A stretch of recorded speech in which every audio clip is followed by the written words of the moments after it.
doesn't mean that she was set down in a Hispanic ghetto in the Bronx and had to deal with that growing up, and that she's come from a working class family. It implies that it implies that in some way she's behind the eight ball because of that, and it's just not true. And so I don't know if she's behind the eight ball, but I don't think she's as privileged as many people who are in Congress right now. Is that privileged or not? She was a bartender. Yeah. You know, so I was a delivery boy. I'm not saying the policies that she espouses, that's the direction, but I'm saying that you have to give the people who are out front speaking for the party, not the people who are. If you think she's evolving. Yeah, she's evolving. And as we all are. And she is moving into. Right. She understands the game a little bit more. And if you notice, she is sort of becoming a sort of normal kind of Democrat in many ways. Speculation is growing rapidly that AOC may be setting her sights on the Democratic presidential ticket for 2028, but Maher cautions that such a move could send the Democratic Party straight toward defeat in the 2028 race. He didn't hold back either. His reasoning was pointed, direct, and absolutely devastating. So hit that subscribe button if you haven't already, and let's dive right in. What about the big crowds that come out to you when you're talking in a festival or wherever they are? I think it's because I think Bernie showed up at Coachella. That must have been fun for the fans. It's who shows up on Election Day. And I just don't see that's the ticket. I mean, Cory Booker, I know you've worked with him. I like Cory a lot from my home state of New Jersey. And they had a speech for 25 hours. Again, just whacking each other off.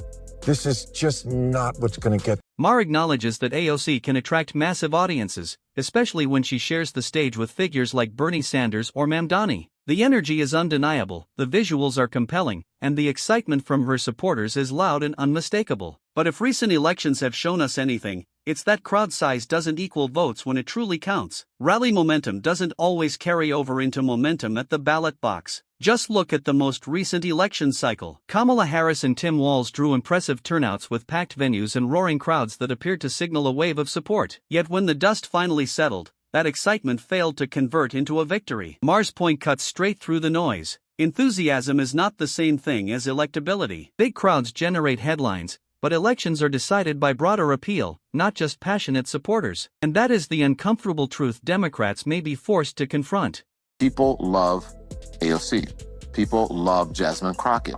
People love Eric Swalwell and the like. And I think that the Democratic Party should put the people out there who the people want. They should put the politicians out there who the people want, who they're asking for, who are meeting the moment with the same energy that they're not asking for AOC. Yes, they are. The people you party with No. The people I party with don't like AOC. Oh, please. No, they don't at all. Well, most people don't. A difficult reality Maher highlights is this. While AOC commands strong support within Democratic circles, her appeal does not extend nearly as effectively to the wider electorate. Most Democrats admire her, that's why they turn out in large numbers at her events, bringing energy, passion, and a sense of momentum. But outside that bubble, the reception is considerably less warm. Maher argues that the gap comes down to ideology. He suggests that many voters see AOC as too far to the left, too closely tied to policies and messaging that feel disconnected from everyday concerns. To her critics, she represents a style of politics that leans heavily on progressive activism and cultural messaging,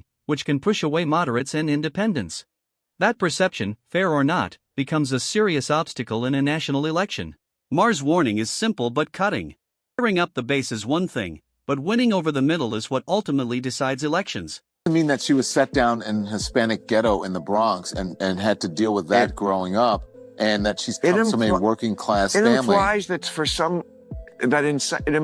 in some way she's behind the eight ball because of that, and it's just not true. And so I don't know if she's behind the eight ball, but I don't think she's as privileged as many people who are in Congress right now.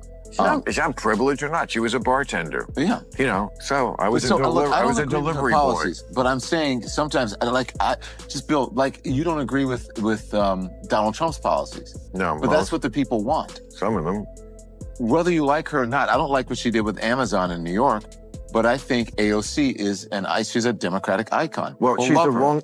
If you think that's the direction, the country, the Democratic. I'm not saying the policy. Maher also takes aim at what he views as doubts surrounding AOC's authenticity, focusing on the narrative around her background. He questions the frequently told story about her working as a bartender to make ends meet, suggesting it may be framed to construct a relatable, working-class image. In his view, it feels less like a candid account of her past and more like a deliberate effort to shape how the public sees her and to connect with voters. That is where Maher believes the strategy risks unraveling. Audiences today are far more skeptical, and many voters pride themselves on detecting what they consider political performance. If people begin to feel that a candidate is playing a role rather than being genuine, the backlash can be swift and severe. Maher's argument is blunt. Authenticity cannot be manufactured, and when it appears to be, it doesn't simply fail, it actively drives people away. She espouses that's the direction, but I'm saying that you have to give the people who are out front speaking for the party, not the people who are. If you think she's evolving, yeah, she's evolving, and as we all are, and she is moving into right. She understands the game a little bit more, and if you notice, she is sort of becoming a sort of normal kind of Democrat in many ways. Yes. I think she's evolving. Okay, great. She's a very smart tactic. She's very smart. Maher is visibly caught off guard by what Don Lemon is arguing here, because in his view, likability is not the deciding factor in politics. He pushes back firmly on the idea that being well-liked is sufficient to carry a candidate to victory. For Maher, the real question is far more fundamental. What policies are you putting forward and what direction are you trying to take the country? That is what voters ultimately weigh when they step into the voting booth. He points to the most recent election cycle as evidence. Kamala Harris had moments of genuine public appeal and drew positive reactions from many audiences. But when it came down to it, there remained a lingering sense of uncertainty about where she truly stood ideologically. Was she positioning herself as a centrist or tilting toward the far left? That ambiguity, Maher suggests, created hesitation among voters, and in politics, hesitation can be the margin between winning and losing. At an AOC Bernie Sanders rally in Idaho last month, someone threw a Palestinian flag over an American flag, and the crowd erupted in approval. What should have happened after that is one of the adults on stage should have told their young, loyal followers, this is not a symbol of freedom. This is.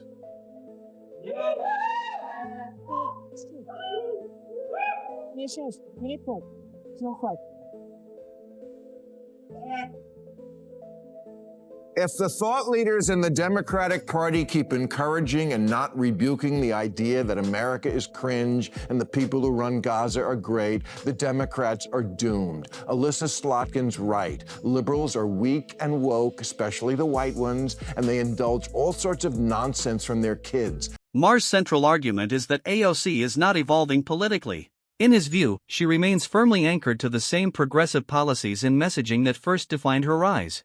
He suggests that while the political landscape continues to shift, she has not adjusted her approach to appeal to a wider coalition of voters. That, he argues, makes her a risky choice to lead the Democratic Party on the national stage. From Maher's perspective, the concern isn't simply about style, it's about substance. He believes her stances on issues like immigration and her alignment with democratic socialist ideas could become major flashpoints in a general election. To critics, those positions are viewed as too far outside the political center, potentially pushing away moderates and independents.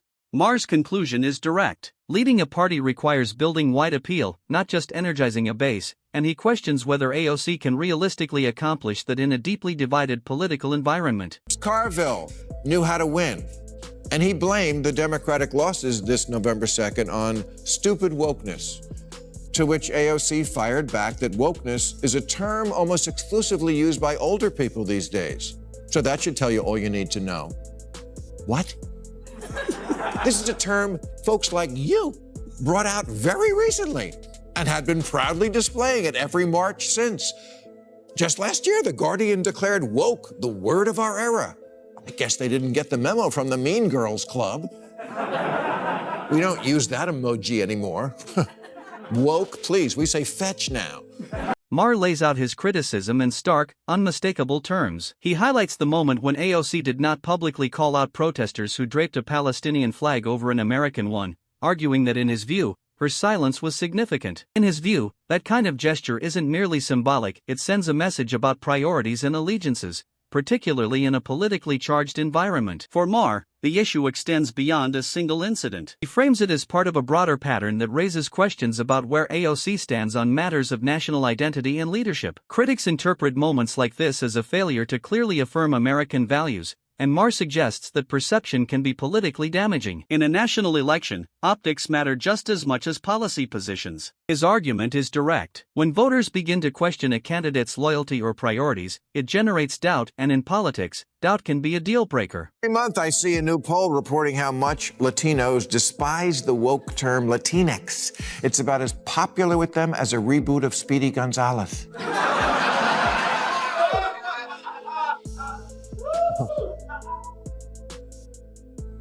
Even the country's oldest Latino civil rights group came out against it, yet AOC keeps defending it, saying gender is fluid, language is fluid.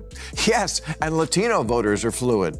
Notably, AOC now appears eager to step away from the label woke, even as critics argue that the underlying policies and positions tied to that label remain very much in place. Maher finds that shift revealing. To him, it isn't a genuine change in thinking but rather a strategic rebrand, an attempt to shed a term that has grown politically toxic while holding onto the same ideological foundation. He points out that just a few years ago, AOC and her allies used the term openly, even proudly, as part of their political identity. Now, with public sentiment shifting, the word has quietly been removed from their vocabulary. Maher sees that as moving the goalposts, adjusting the language without actually addressing the substance. And in politics, that kind of pivot doesn't always go unnoticed. Voters, particularly those already doubtful, may read it as opportunistic rather than genuine. His broader point is sharp.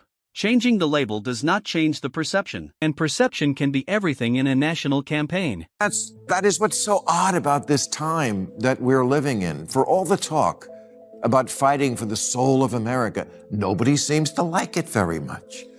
Too many liberals give the impression that to them, America is just a big, ugh. The red, white, and ew.